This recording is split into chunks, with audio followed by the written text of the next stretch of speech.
Eh bien, donc on dit la bienvenue à ceux qui sont présents pour cette lecture ce soir. Donc notre lecture ce soir, ça va être dans l'Épître aux Galates, au chapitre 1. Avant de faire la lecture, on va dire un mot dans la prière. Notre Dieu et notre Père, encore nous arrêtons pour venir devant ta présence, au nom de ton bien-aimé Fils, le Seigneur Jésus-Christ. Nous voulons te remercier pour ta parole que tu nous as laissée, qui nous révèle tes voies et tes pensées, et surtout qui révèle ton amour que tu as manifesté envers la race humaine. Nous lisons dans l'Épître aux Romains que Dieu prouve son amour envers nous. On sait que lorsque nous étions encore sans force, Christ, au temps marqué, est mort pour nous. Nous lisons aussi car Dieu a tant aimé le monde qu'il a donné son Fils unique afin que quiconque croit en lui ne périsse point, mais qu'il ait la vie éternelle. L'apôtre Paul pouvait dire aussi, c'est une parole certaine et entièrement digne d'être reçue, que Jésus-Christ est venu dans le monde pour sauver les pécheurs. Donc nous voulons encore te rendre grâce que ce message de l'Évangile est proclamé encore ce soir dans le monde entier. Et ton grand désir, c'est que tu veux que tous les hommes soient sauvés et parviennent à la connaissance de la vérité. Donc on te rend grâce pour tous ceux qui ont répondu à l'appel, ceux qui sont entrés par la porte, qui sont maintenant sur le chemin de la vie. On te remercie pour cela et aussi on prie que d'autres vont répondre à cet appel avant qu'il soit trop tard pour eux. Donc nous remettons maintenant la lecture devant toi au nom du Seigneur Jésus. Amen. C'est bien, donc l'Épître de Paul aux Galates au chapitre 1. Et on va lire à partir du verset 1 jusqu'au verset peut-être 15 pour aujourd'hui. Donc je commence et si vous voulez lire, vous pouvez suivre. Galates au chapitre 1 et le verset 1. Paul, apôtre, non de la part des hommes, ni par un homme, mais par Jésus-Christ et Dieu le Père, qui l'a ressuscité des morts. Et tous les frères qui sont avec moi aux églises de la Galatie. Que la grâce et la paix vous soient données de la part de Dieu, le Père, et de notre Seigneur Jésus-Christ, qui s'est donné lui-même pour nos péchés, afin de nous arracher du présent siècle mauvais, selon la volonté de notre Dieu et Père, À qui soit la gloire au siècle des siècles. Amen. Je m'étonne que vous vous détourniez si promptement de celui qui vous a appelé par la grâce de Christ pour passer à un autre évangile. Non pas qu'il y ait un autre évangile, mais il y a des gens qui vous troublent et qui veulent renverser l'évangile de Christ. mais si nous-mêmes et un ange du ciel annonçait un évangile s'écartant de celui que nous vous avons prêché, qu'il soit anathème.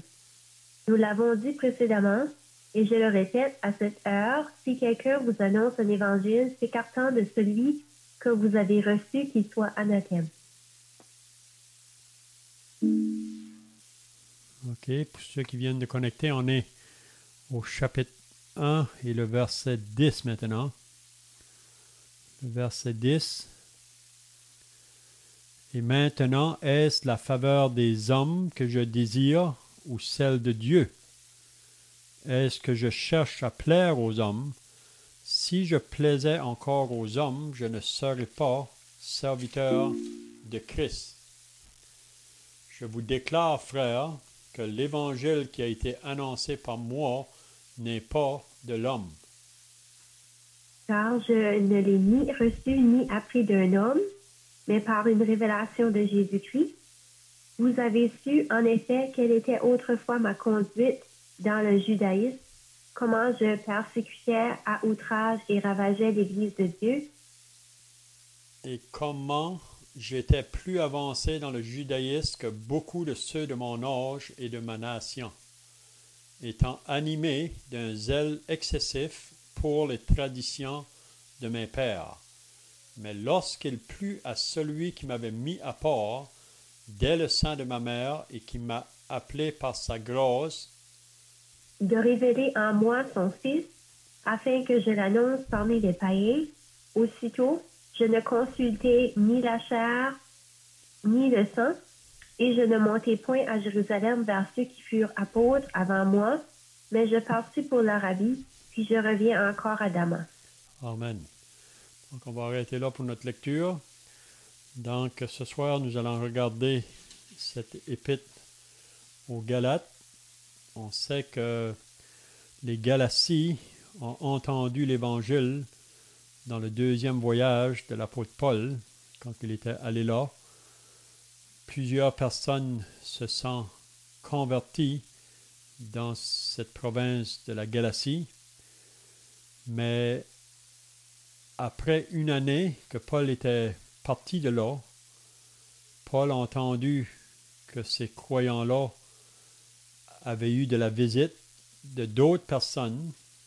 Puis les autres personnes qui sont venues, c'était qu'ils disaient que l'évangile que Paul avait prêché, que c'est par la foi seulement qu'on est sauvé, eux disaient que ce n'était pas suffisant. Ils disaient il faut le Christ, mais il faut aussi la loi ou la circoncision. Donc ils ajoutaient à l'évangile que Paul avait annoncé.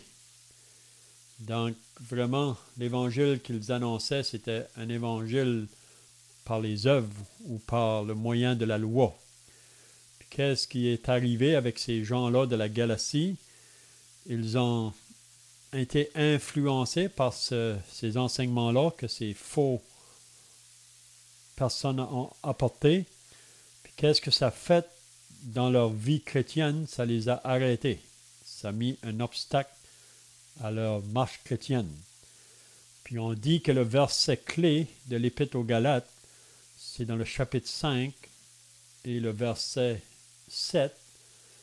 C'est là que Paul dit « Vous courriez bien, qui vous a arrêté pour vous empêcher d'obéir à la vérité? Cette influence ne vient pas de celui qui vous appelle. Un peu de levain fait lever toute la pâte. » Donc, Paul dit à ces croyants-là, vous courriez bien. Ça veut dire que dans leur marche chrétienne, depuis qu'ils étaient sauvés, ils faisaient du progrès. Mais là, ils ont été arrêtés dans leur course. Puis la raison, c'est parce qu'ils ont été influencés par une fausse doctrine. Puis on dit que la fausse doctrine va toujours mettre un arrêt à la progression spirituelle. Donc la raison que Paul écrit cette lettre ici, c'est dans le but là, de les remettre de nouveau sur la bonne voie, si on peut dire, pour qu'ils puissent continuer leur course chrétienne. Donc c'est vraiment ça la pensée, là, ou le pourquoi que l'épître de Paul aux Galates a été écrit.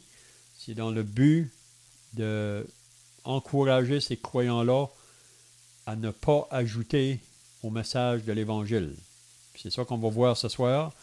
Dans le chapitre 1, Paul va apporter cette vérité-là là, très claire, qu'il y a seulement un évangile qui a été annoncé, puis le moment qu'on veut ajouter à ce message-là, il dit qu'on soit anathème, parce qu'il n'y a pas autre manière, il y a juste un moyen de salut pour l'homme pécheur.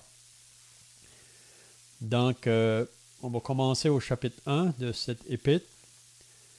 Donc, on lit au premier verset, Paul, apôtre, non de la part des hommes, ni par un homme, mais par Jésus-Christ et Dieu le Père qui l'a ressuscité des morts.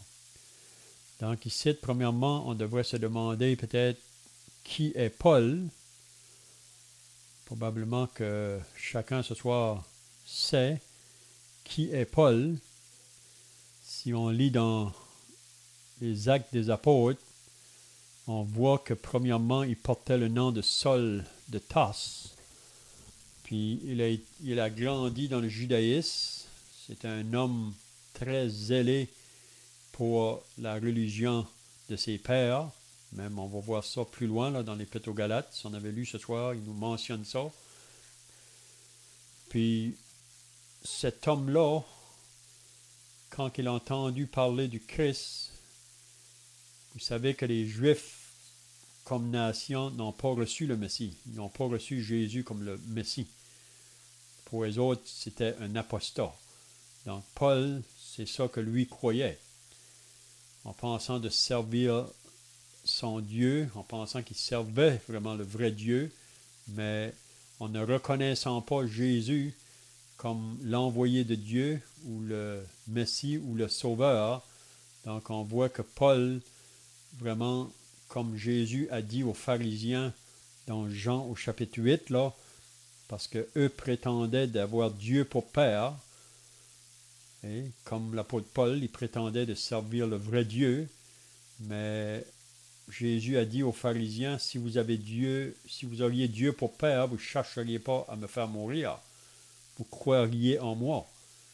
Mais il a dit, votre Père, c'est le diable, ce n'est pas Dieu qui est votre Père, puis vous voulez obéir à ses desseins. Donc Paul, autrefois, donc, associé à cette religion du judaïsme, quand il a entendu parler du Seigneur Jésus et ceux qui le suivaient, ceux qui croyaient en lui pour être ses disciples, donc lui, Saul de Tarse, est devenu un grand persécuteur des chrétiens au début de l'Église. Même si vous vous rappelez, là, dans les Actes au chapitre 8, quand on a lapidé le premier croyant, c'était Étienne, premier martyr chrétien ou le premier martyr de l'Église, ça dit que Saul de Tarse a approuvé le meurtre d'Étienne. Il était là quand on a lapidé Étienne, il approuvait ce meurtre-là. Donc c'est pour ça que Paul nous dit dans l'Épître à Timothée, là, il dit un peu son témoignage, puis il nous dit qu'il était, je vais juste lire le passage, là, dans 1 Timothée au chapitre 1.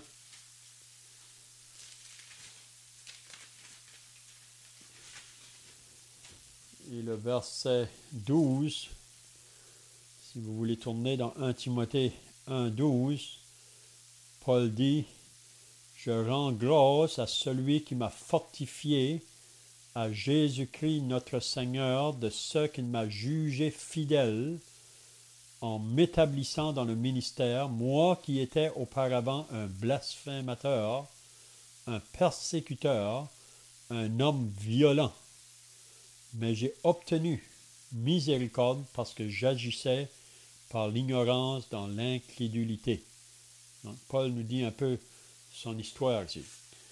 Mais si vous vous rappelez, sur le chemin qui descendait à Damas, Saul avait eu des lettres des grands prêtres de Jérusalem pour aller chercher les chrétiens là, pour faire du mal aux chrétiens, les mettre en prison, même leur faire du mal.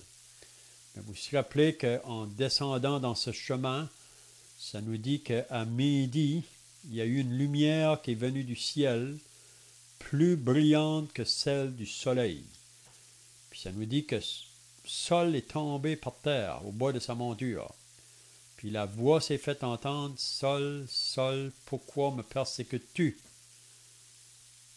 Il a dit, « Qui es-tu, Seigneur? » « Je suis Jésus que tu persécutes. » Puis à partir de ce jour-là, cet homme-là a été complètement transformé. On peut dire que cet homme-là, ce jour-là, a été régénéré, a été né de nouveau. Puis le message qu'il essayait de détruire, maintenant, il va travailler pour faire connaître ce message-là partout. Partout. Puis on sait qu'après, il va prendre le nom de Paul. Puis on sait que Paul va être décapité dans la prison à Rome pour ce message qu'il prêchait partout. Donc ici, qu'est-ce qu'on voit au verset 1? C'est pour ça qu'il nous dit ici, Paul, apôtre ou un envoyé. Parce que même les personnes qui étaient venues là, parmi les Galaties là, pour leur annoncer que Jésus-Christ, ce n'était pas suffisant, qu'il fallait aussi ajouter les œuvres de la loi ou la circoncision. Il mettait en doute l'apostolat de l'apôtre Paul, ou que cet homme-là était réellement un envoyé de Dieu. Mais Paul ici, en écrivant sa lettre aux Galates, il va leur dire Paul apôtre, ou un envoyé. Puis regardez qu'est-ce qu'il dit après. Non de la part des hommes. Donc il est un envoyé, non de la part des hommes, ni par un homme, mais par Jésus-Christ et Dieu le Père qui l'a ressuscité des morts.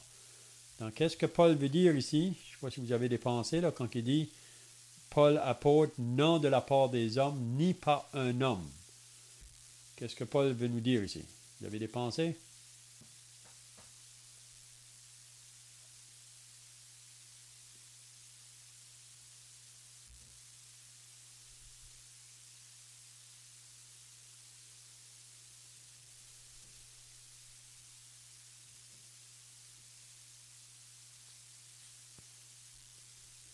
Pour moi, c'est très simple. C'est que Paul veut nous faire comprendre qu'il est envoyé de Dieu. Il est un envoyé de Dieu. Donc, ce n'est pas les hommes qui l'ont recommandé ou une organisation de quoi que ce soit, mais il a été un envoyé. Il est envoyé par Jésus-Christ le Seigneur et Dieu le Père qui l'a ressuscité des morts. Donc, Paul est certain dans son cœur que l'appel qu'il a reçu, ça vient du Seigneur Jésus et de Dieu son Père. Donc, le message qui lui a été confié, il veut le communiquer au monde autour de lui. Puis si on avait lu là, dans les Actes des Apôtres, quand il raconte son témoignage, il nous dit là, après que le Seigneur l'a arrêté sur le chemin de Damas, Jésus lui a dit, je t'ai choisi du milieu de ce peuple, c'est-à-dire des Juifs, et du milieu des païens, vers qui je t'envoie, afin que tu leur ouvres les yeux, pour qu'ils passent des ténèbres à la lumière de la puissance de Satan à Dieu. Donc, Paul a été appelé par le Seigneur, puis le Seigneur a un travail à faire pour lui. Même Paul l'a compris, ça, après qu'il a été arrêté sur le chemin de Damas. Là, sa question qui est venue tout de suite après, Seigneur, que veux-tu que je fasse? Puis Paul est vraiment l'homme que Dieu va utiliser pour annoncer l'Évangile aux nations. On sait qu'il va aussi l'annoncer aux Juifs au début, là, mais son ministère, vraiment, ça va être surtout d'aller vers les nations païennes. Donc ici, c'est bien de comprendre ça. Paul, il dit, j'ai été envoyé par Dieu et par Jésus-Christ. Donc, il n'a pas été recommandé par des hommes. Puis qu'est-ce qu'il dit ensuite? Et tous les frères qui sont avec moi. Donc, il y avait d'autres frères qui travaillaient avec lui dans l'Évangile. On pense à Timothée, on pense à Sylvain et plusieurs autres qui ont travaillé avec lui dans l'Évangile. Donc, il dit, et tous les frères qui sont avec moi aux églises de la Galatie. Donc, il faut bien remarquer qu'il ne s'est pas seulement adressé à une église, mais aux églises. Donc, c'était une province, la province de la Galatie. Donc, il y a plusieurs personnes qui ont été converties là, quand que Paul était avec le message de l'Évangile. Puis, il y a plusieurs églises qui ont été établies dans cette province. Donc, cette lettre ici est écrite strictement pour eux, si on peut dire, mais il faut comprendre aussi que ce que Paul écrit à ces croyants-là, c'est aussi pour nous aujourd'hui qui sommes rendus à la fin de la dispensation de l'Église. Parce que la vie chrétienne, il y a juste une manière de la vivre, puis les chrétiens de ces jours-là, c'était seulement par l'Esprit de Dieu qui pouvaient marcher pleinement leur vie chrétienne pour pouvoir se réjouir. Puis c'est la même chose pour nous aujourd'hui. Puis c'est ça qu'il va enseigner aussi là, à la fin de l'Épître aux Galates. il exhorte les chrétiens là de marcher selon l'esprit afin de ne pas accomplir les désirs de la chair. Parce que la chair a des désirs contraires à celle de l'esprit. Donc, après qu'on est sauvé, le désir de Dieu, c'est de marcher par l'esprit. C'est-à-dire qu'on laisse l'esprit de Dieu prendre le contrôle de notre être. Même Paul dit ça dans l'Épître aux Galates au chapitre 2, là, j'ai été crucifié avec Christ, et si je vis, ce n'est plus moi qui vis, c'est Christ qui vit en moi. Si je vis dans la chair, je vis dans la foi au Fils de Dieu qui m'a aimé et qui s'est livré lui-même pour moi. Donc, présentement, il va donner la bénédiction sur ces églises. Il dit que la grâce et la paix vous soient données de la part de Dieu le Père, de notre Seigneur Jésus-Christ. Donc, on voit ça presque dans toutes ces lettres. L'apôtre Paul, sa bénédiction pour les chrétiens dans ces jours-là, puis encore aujourd'hui, c'est la même chose pour nous, que la grâce et la paix. Donc, il faut bien comprendre ici, ce n'est pas la grâce qu'on a reçue au salut, mais c'est la grâce de Dieu dans nos vies de chaque jour, là, après le salut. On est sauvé par la grâce pour être gardé par la grâce de Dieu. Donc, c'est toujours par la grâce de Dieu. Et si je veux faire une chose pour faire un travail dans son œuvre, là, ça va être toujours la grâce de Dieu. Et c'est par la grâce de Dieu que je peux le faire. Et ensuite, la paix, c'est la même chose ici. Ce n'est pas la paix vraiment qu'on a reçue au salut, mais c'est plutôt la paix dans nos vies de chaque jour, après qu'on est sauvé. La paix de Dieu. Puis ça, Paul nous dit à l'Épître aux Philippiens comment on peut garder cette paix-là dans nos vies de chaque jour. Là, c'est par la prière à Dieu envers tous nos besoins. Hein? Donc, la grâce et la paix vous soient données de la part de Dieu le Père, de notre Seigneur Jésus-Christ. Et qu'est-ce qu'il dit au verset 4? Qui s'est donné lui-même. Donc, ça, c'est bien de souligner ici. Qu'est-ce que Paul dit concernant le Seigneur Jésus? Il s'est donné lui-même. C'est volontaire qu'il s'est donné.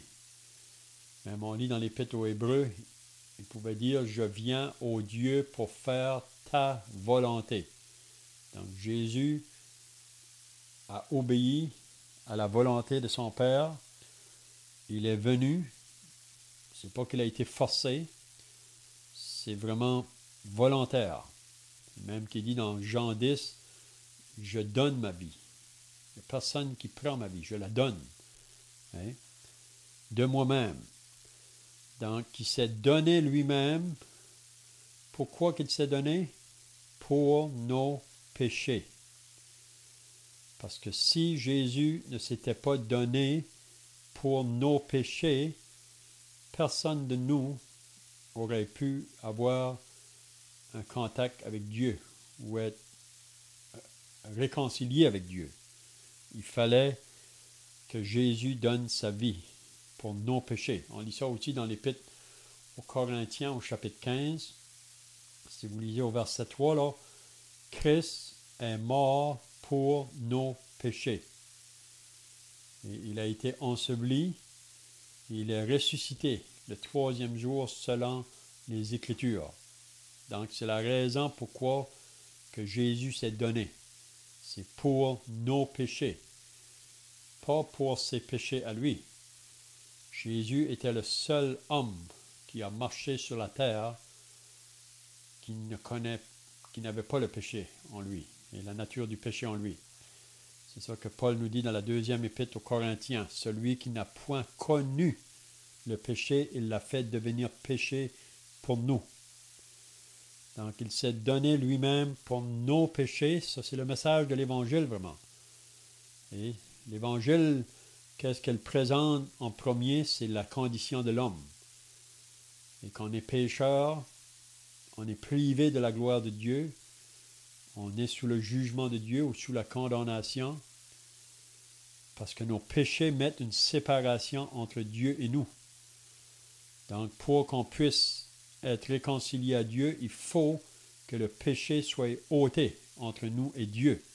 Donc, Jésus, c'est lui, comme Jean-Baptiste pouvait dire, l'agneau de Dieu qui ôte le péché du monde. Donc, il s'est donné lui-même pour nos péchés, puis pour ceux qui vont croire en lui, pour le recevoir comme le Sauveur, comme le Seigneur, parce qu'on sait qu'aujourd'hui, face au message de l'Évangile, il y a un choix, il y a une décision à prendre. C'est soit qu'on va dire oui ou on dit non. Mais pour ceux qui disent oui, vraiment, il dit ici qu'est-ce que ça va produire, c'est ça nous arrache. Il dit afin de nous arracher du présent siècle mauvais. Même on lit dans l'Épître aux Colossiens qui nous a délivrés de la puissance des ténèbres. Parce qu'avant d'être à Jésus-Christ, on est associé aux ténèbres, au royaume des ténèbres. Et le moment qu'on reçoit Jésus comme Sauveur, Seigneur, à ce moment-là, on passe des ténèbres à la lumière, de la puissance de Satan à Dieu. Dieu nous met à part pour lui, il nous sanctifie pour lui. Hein? Donc, afin de nous arracher du présent siècle mauvais selon la volonté de notre Dieu et Père. Donc, c'était ça la volonté du Père, la volonté de Dieu.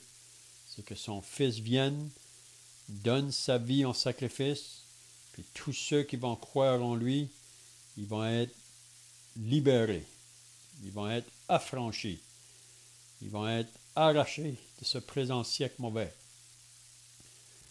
Ils vont être délivrés du royaume des ténèbres pour appartenir maintenant à Dieu, le Père, le Fils et même le Saint-Esprit. À qui soit la gloire au siècle et des siècles. Amen. Donc, je ne sais pas si quelqu'un d'autre a des pensées ici, là, ou des questions avant de continuer. Si vous en avez, vous pouvez le faire. Vous n'avez pas à être gêné. Sinon, on va continuer. C'est bien. Donc, le verset 6, là, Paul va dire un peu la raison de cette lettre ici-là. Parce que ça l'inquiète.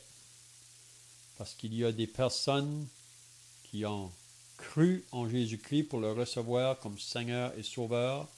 Ils ont compris que sa mort à la croix est suffisante pour le salut de l'âme.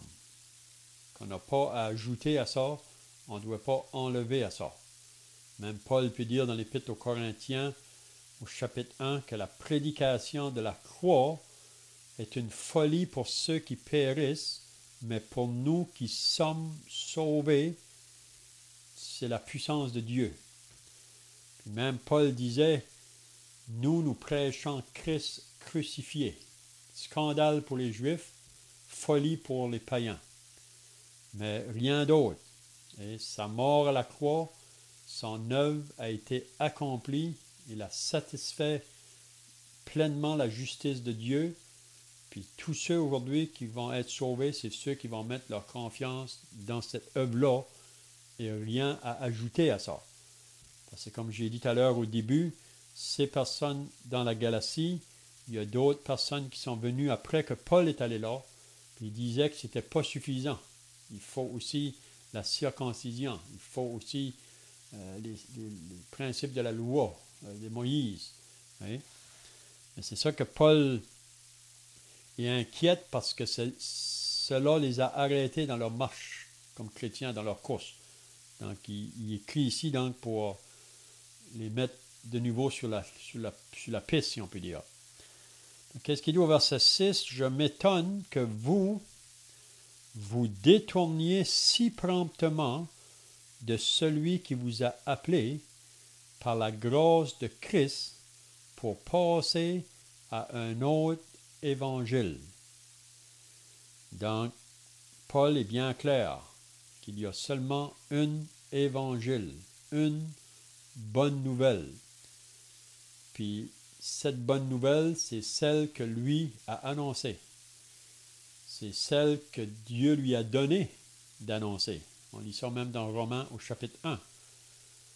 Mais ici, Paul dit, en parlant aux Galaties, là, je m'étonne que vous vous détourniez si promptement de celui qui vous a appelé par la grâce de Christ pour passer à un autre évangile. Donc, le point que Paul veut apporter, que si on ajoute au sacrifice de Christ pour le salut de notre âme, ça c'est un autre évangile. C'est très clair, même dans l'Épître aux Éphésiens, au chapitre 2, verset 8, c'est par la grâce que vous êtes sauvés, par le moyen de la foi. Cela ne vient pas de vous, c'est un don de Dieu, ce n'est point par les œuvres, afin que personne ne se glorifie. Donc, tout vient de Dieu. Nous n'avons rien à faire par nous-mêmes pour ajouter à ça. On ne doit pas ajouter ni retrancher. Donc, le moment qu'on dit Jésus-Christ plus, ça c'est un autre évangile. Et puis partout dans le monde aujourd'hui, le monde de religion surtout, ils vont nous dire que ça c'est pas suffisant. Il faut aussi ajouter des œuvres. Il faut aussi être associé au principe de la loi, ou les 10 commandements, ou toute autre chose. Hein? Donc, il dit au verset 7, non pas qu'il y ait un autre évangile, il n'y en a pas d'autre. Beaucoup dans le monde aujourd'hui voudraient dire qu'il y a plusieurs moyens pour arriver à Dieu, mais il y a juste un moyen. Il y a juste un chemin. Et Jésus l'a dit lui-même, je suis le chemin, la vérité et la vie. Personne ne vient au Père que par moi. Même Pierre a dit dans les Actes des Apôtres, il n'y a de salut en aucun autre, car il n'y a sous le ciel aucun autre nom qui a été donné parmi les hommes par lesquels nous devions être sauvés. Donc le salut se trouve dans une personne. Le salut ne se trouve pas dans la religion des hommes, il se trouve dans une personne, dans le Christ, le Seigneur Jésus. Donc non pas qu'il y ait un autre évangile, mais il y a des gens. Donc il y a des personnes qui vous troublent. C'est ça que Paul leur dit. Donc Paul ici est très rassuré ou dans la certitude. Il n'y a pas de doute qu'est-ce qu'il annonce. Il dit, parce qu'il dit qu'il y a des personnes qui veulent, des gens qui vous troublent et qui veulent renverser l'évangile de Christ.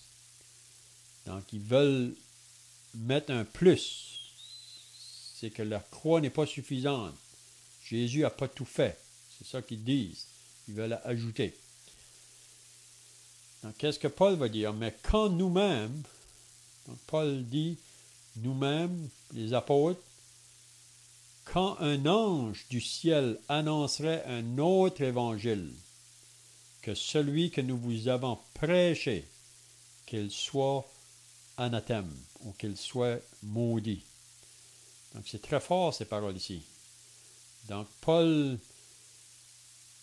est très certain, il n'y a pas de doute dans ses pensées, que l'évangile qu'il a prêché, c'est le seul évangile. Puis pour nous qui sommes chrétiens, qui sont réellement nés de nouveau, il faut rester ferme concernant ce message que nous portons. Il ne faut pas avoir honte de ce message-là. Paul le dit aussi dans l'Épître aux Romains, puis il nous dit la raison. Il dit, c'est pourquoi je n'ai point honte de l'Évangile. C'est la puissance de Dieu pour le salut de quiconque croit. Du juif, premièrement, puis du grec, parce qu'en lui, c'est-à-dire en l'Évangile, est révélée la justice de Dieu par la foi et pour la foi. Donc, dans le message de l'Évangile, c'est la puissance de Dieu pour ceux qui vont croire. Parce que celui qui va croire à ce message-là, ça va le transporter du royaume des ténèbres à la lumière, de la puissance de Satan à Dieu. Donc, c'est par ce message-là qu'on est délivré du jugement de Dieu. Donc, je ne sais pas si quelqu'un d'autre pensait ici ajouter là.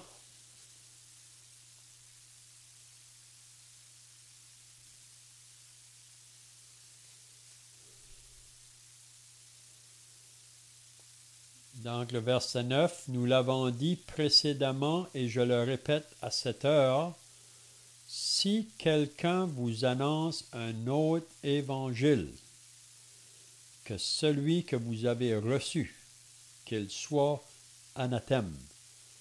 Donc, comme j'ai dit tout à l'heure, Paul n'a pas aucun doute que l'évangile qu'il a annoncé, c'est le seul.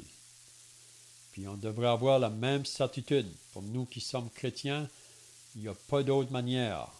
Même si on vit dans un monde aujourd'hui de confusion, même dans un monde qui dit qu'il y a plusieurs chemins pour arriver au paradis, Paul était très clair, puis on devrait aussi être clair que tous ceux qui vont être au paradis un jour, il faudra qu'ils croient en Christ seul et son sacrifice et rien d'autre.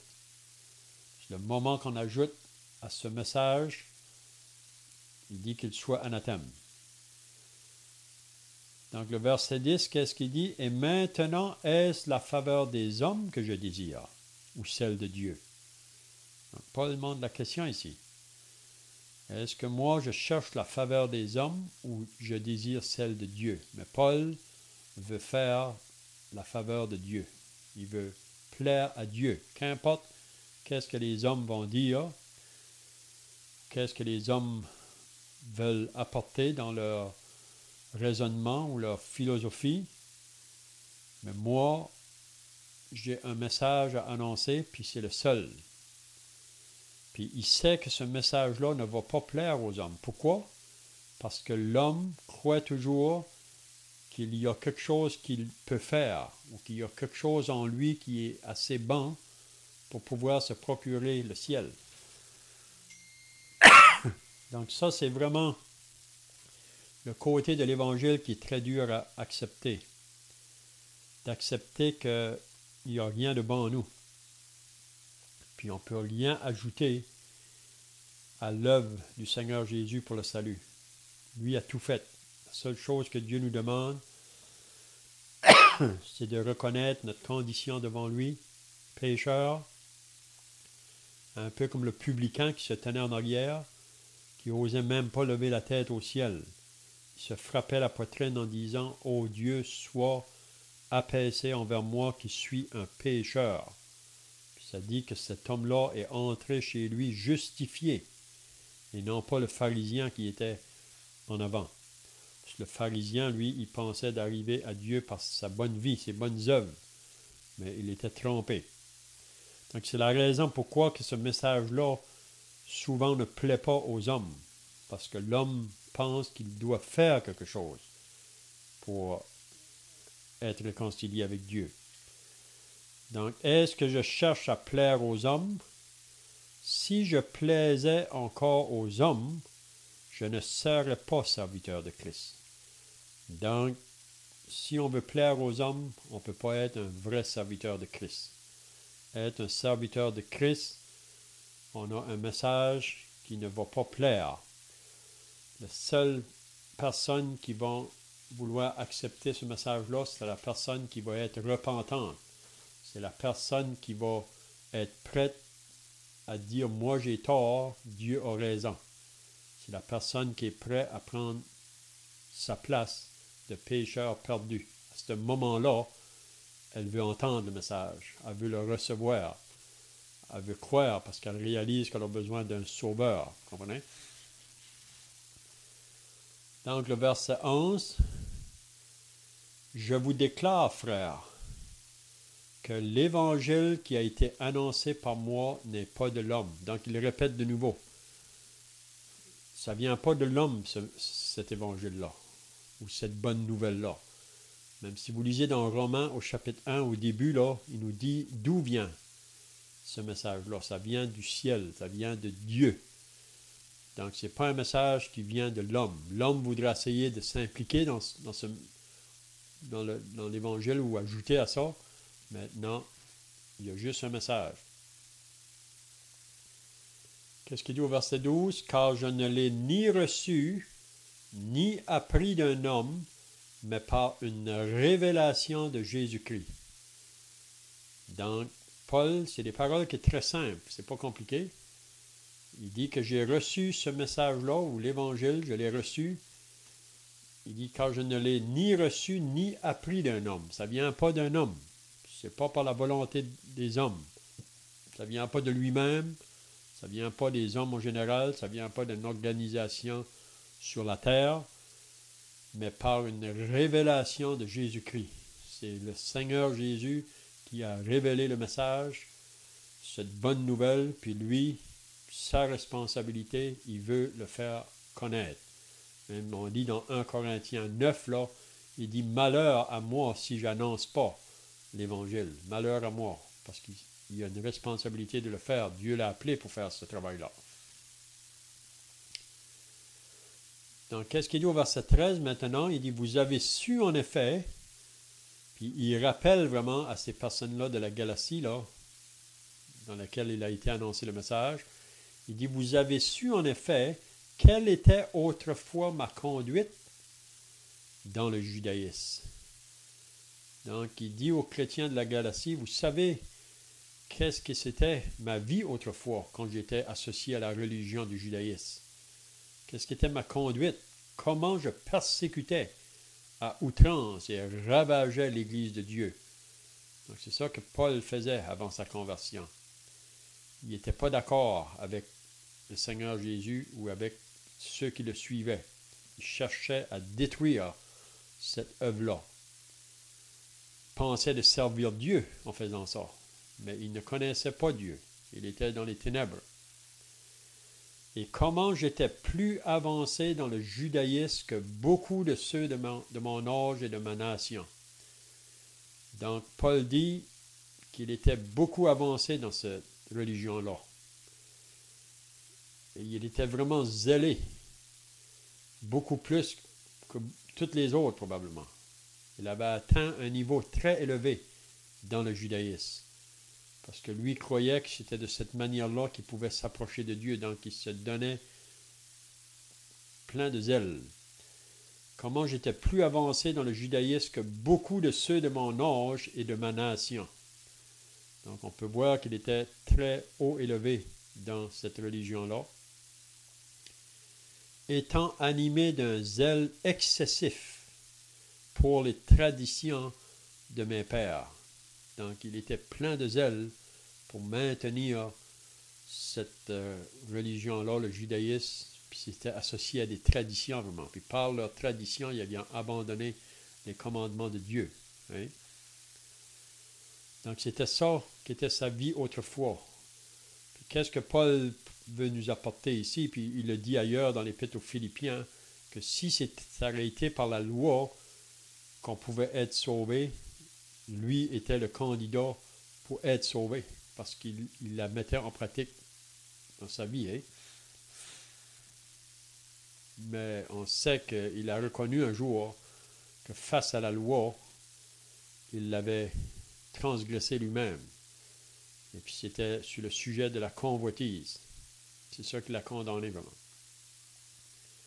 Donc on va terminer avec le verset 15 et 16. Regardez qu'est-ce qu'il dit. « Mais lorsqu'il plut à celui qui m'avait mis à part dès le sein de ma mère. » Donc ça, c'est tout quelque chose ici. Si on avait été dans les jours de l'apôtre Paul, on n'aurait jamais pensé qu'un homme comme Saul de Tarse pouvait être sauvé. C'était le dernier des personnes qu'on aurait pensé qui aurait été sauvé. Mais Dieu avait son œil sur cet homme-là, puis on pourrait dire la même chose aujourd'hui. Dieu a son œil sur tous les êtres humains, puis on sait que Dieu veut sauver tous les hommes. Puis Dieu, parce qu'il est celui qui est omniscient, omnipotent, omniprésent, il sait tout. Lui, il sait tout en avance. Puis pour cet homme-là, Saul de Tarse, dans le sein de sa mère, Dieu l'avait déjà préparé. Avant. Oui. Mais lorsqu'il plut à celui qui m'avait mis à part dès le sein de ma mère et qui m'a appelé par sa grâce. Donc, il faut toujours comprendre que quand Dieu appelle une personne, c'est toujours par sa grâce. Ça veut dire qu'on ne le mérite pas. Personne de nous mérite d'être sauvé. C'est une grâce que Dieu nous fait. C'est ça qu'il a fait avec cet homme-là, Paul de Tarse. Il dit ça dans l'Épître à Tite aussi. Il nous a sauvés, non à cause des œuvres de justice que nous aurions faites, mais c'est par sa pure miséricorde, par sa grâce. Lorsqu'il plut à celui qui m'avait mis à part dès le sein de ma mère et qui m'a appelé par sa grâce de révéler en moi son Fils. Donc c'est vraiment Dieu, dans sa grâce, qui va révéler le Fils à cet homme-là, Saul de Tarse, afin que je l'annonçasse parmi les païens. Il dit, aussitôt je ne consultais ni la chair, ni le sang.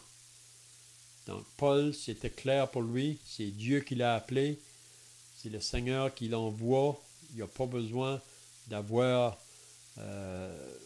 l'approbation des hommes. Si Dieu lui a demandé de le faire, c'est ça qu'il va vouloir obéir, puis il va être prêt à aller jusqu'à la mort pour ce message-là. Donc on va arrêter pour aujourd'hui.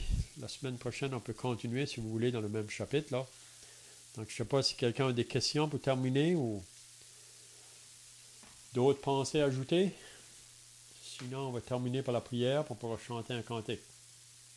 Nous allons prier. Notre Dieu et notre Père, nous voulons maintenant nous approcher devant ta présence, réalisant que ta parole nous révèle tout concernant tes pensées et tes voies, que souvent ils sont contraires à nous.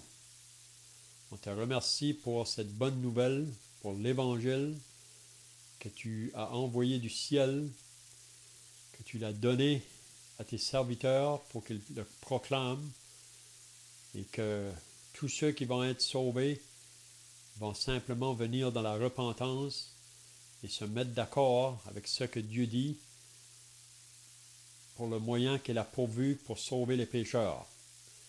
Donc tous ceux qui se repentent et qui mettent leur foi dans ce message, tu leur donnes la vie éternelle. Donc on te prie ce soir encore pour ceux qui nous entourent, ceux qui sont toujours sans Christ et sans Sauveur, que tu puisses leur faire réaliser ce grand message que Dieu donne pour l'humanité.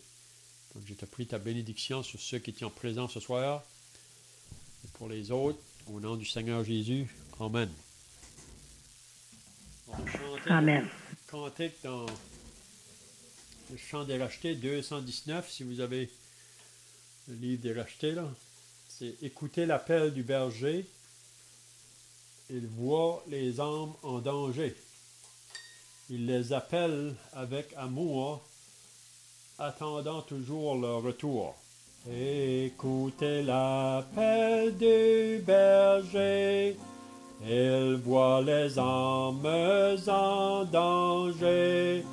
Il les appelle avec amour, attendant toujours leur retour. Cherchons-les, cherchons-les, savons-nous le prix d'une âme. Cherchons-les, cherchons-les, le bon berger les réclame. Comme des brebis sans berger, sans abri pour se réfugier, cherchant espoir pour l'avenir, en vain serait-il leur soupir. Cherchons-les, cherchons-les, savons-nous le prix d'une âme. Cherchons-les, cherchons-les, le bon berger les réclame. Dans ce désert aride et froid, La nuit augmente leurs effrois, devant leurs besoins c'est urgent. Resterions-nous indifférents? Cherchons-les, cherchons-les, savons-nous le prix d'une âme? Cherchons-les, cherchons-les, le bon berger les réclame. Ne peut-il pas compter sur nous? Ne voulons-nous pas aller tous dire à tous ceux qui sont perdus que nous les voulons pour Jésus? Cherchons-les, cherchons-les, savons-nous le prix d'une âme? Cherchons-les, cherchons-les, le bon berger les réclame. C'est bien, on dit le bonsoir à chacun, puis à demain soir si Dieu le veut. Bye bye. Bye. Merci, bonne soirée.